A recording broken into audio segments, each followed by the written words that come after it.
All right, it's a new year. And right now, a lot of people with Parkinson's are trying to figure out what they should change or work on this year. More movement, better medication timing, less fatigue, less anxiety, better balance, or just feeling more like themselves again. And here's the problem: most Parkinson's goals don't fail because people quit, they fail because people pick the wrong things to focus on. Well, today I'm going to give you 5 simple tips to help you choose the right Parkinson's goal for this year. Not the perfect one, not the impressive one, but the one that's actually going to stick.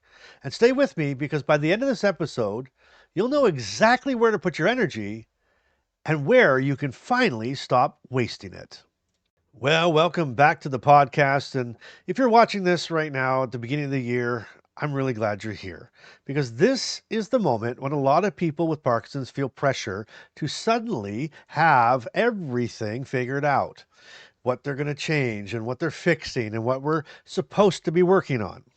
And honestly, that pressure alone is enough to shut anybody down before you even begin.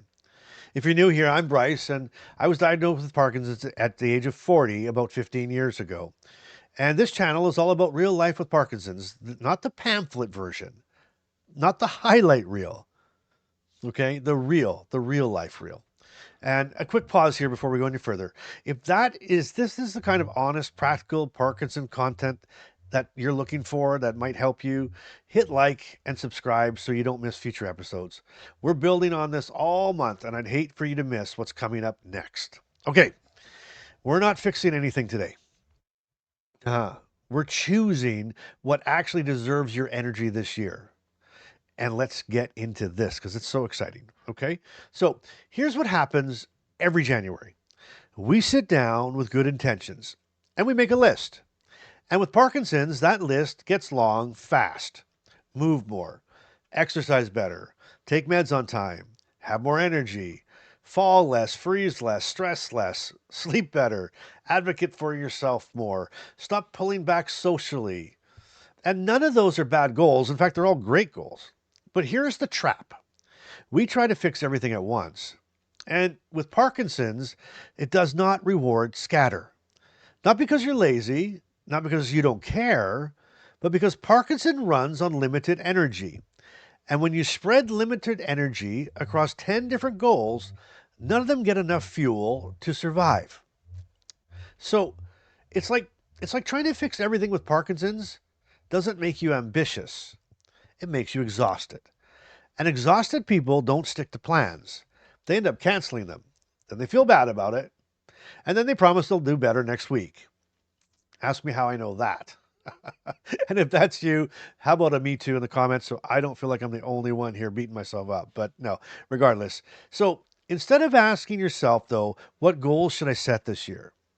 I want to run your ideas through one simple filter. Now, this isn't a magic question, it's a reality check. And here it is: what is the one area of my life that's costing me more energy right now?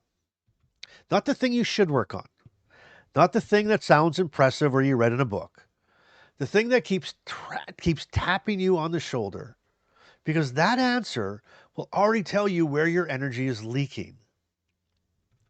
So, for some of you, that answer is movement. You feel slower, you feel stiffer, less steady. You don't like how quickly that's changing. For others, it could be like medication timing. You miss doses and you feel the ups and downs more.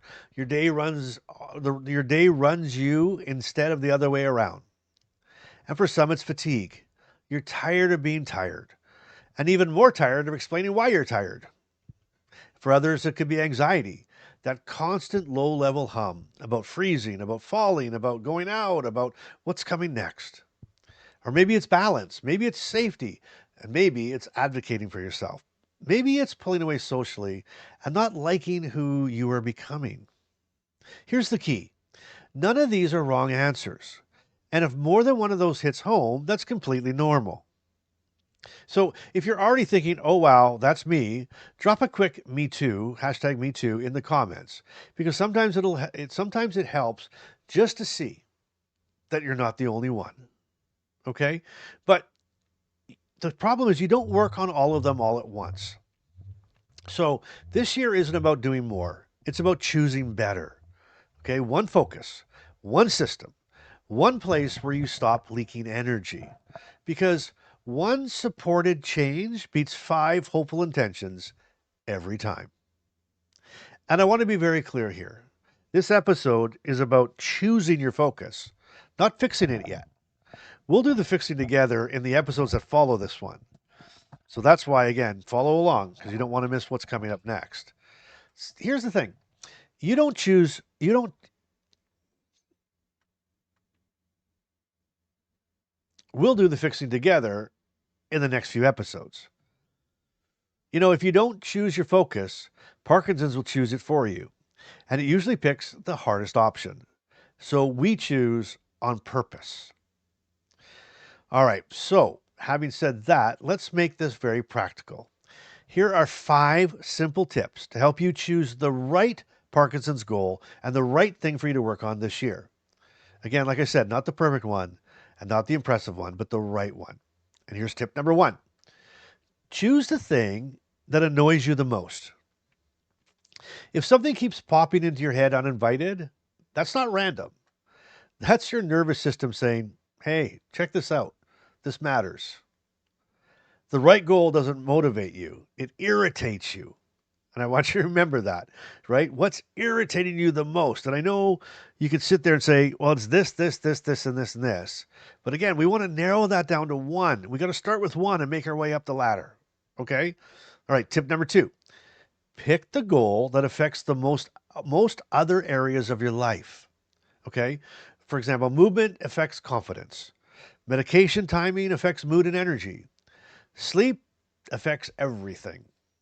So instead of asking, what do I want to improve? Ask yourself, if this improved even a little, what else would get easier? That's finding your leverage. That's important. Okay, tip number three: choose a goal that scares you a little bit. Okay, not terrifies you, not overwhelms you, but if it feels totally safe, it probably is not going to change very much. And if it feels impossible, it won't last. Growth lives in the awkward middle. Okay, so you need to be like the middle child syndrome. You need to be like the red-headed stepchild or the middle child in this one. Okay, you got to be in the awkward one that's not too easy but not too hard. Okay, all right. Tip number four: you have to make sure that your goal can survive a bad Parkinson's day. And what do I mean? Well, if your goal only works when you're rested, motivated, or you're in a perfectly on state, that's not a Parkinson's goal. That's like fantasy you, right? A real Parkinson's goal bends. If it can't bend, it will break. So you got to be able to get through it on your good days and your bad days. Okay? And tip number five: only choose a goal you're willing to talk about honestly. Okay? If you avoid saying it out loud, if you minimize it, if you're embarrassed by it, it's probably not the one. You see, the goal you avoid talking about is often the one that gives you the most freedom. It really does. So now, what? So now that you've got focus, not five goals yet, not a perfect plan, one honest place to start. That's what I want you to have today. And if you're doing this one on your own, I want you to hear me on this. You don't need the perfect answer. You need the honest one. The thing you complain about in your head, the thing you think about late at night, the thing that keeps you saying, I really need to deal with this. Write it down, say it out loud, put it somewhere visible. And if you live alone, you don't need accountability, you need witnesses. Okay? And sometimes that witness is just a sticky note on your fridge that says, this is the thing. Okay? That's your witness. Witness to yourself. Now, and now it's time for Carmen's Care Partner Corner. Here's what my wife Carmen wanted me to share with you today, especially if you're a care partner trying to help without making things harder. As a care partner, one of the hardest things is watching change that doesn't happen all at once. Movement doesn't suddenly disappear. Confidence doesn't suddenly disappear. It fades, and that can be scary to watch. What I've learned is that pushing harder usually doesn't help. It often adds pressure. One of the biggest shifts for me was asking better questions instead of giving instructions. Instead of saying, you should be doing more, I started asking, what feels the hardest for you right now? And two tips I'd give care partners are this. First, narrow the focus. When everything feels urgent, nothing feels manageable. And second, lead with curiosity instead of correction. Curiosity keeps the conversation going, where correction usually shuts it down. Supporting systems instead of pushing outcome changed how we work together, and it lowered stress for both of us. Thank you, Carmen. That was really well said. I really think that was great. Care partners don't push because they're controlling, they push because they're scared. And people with Parkinson's don't resist because they're stubborn, they resist because pressure drains energy fast. And when both sides narrow the focus, everyone can breathe easier. Okay, let's make this real. Finish this sentence in the comments. The one thing I need to change this year is. And see if someone else commented something that sounds like you and hit reply and tell them, same. That's how community starts. Okay, now that you're starting to choose your focus, here's what we're going to do next. In the next episode, we're going to be starting with movement because for many people, that's the first place Parkinson's shows up. We're going to talk about what actually helps, what quietly makes it worse, and how to protect movement without burning yourself out.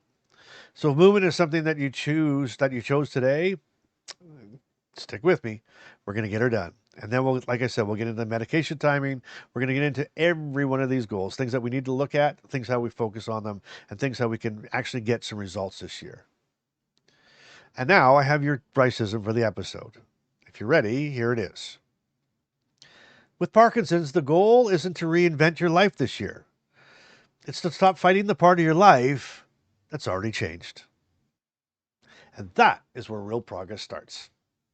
There you go. And until next time, I want you to keep showing up. I want you to keep being real. And I want you to keep doing life today. I'll see you on the next episode. I appreciate you. I love you. And you just keep getting at it.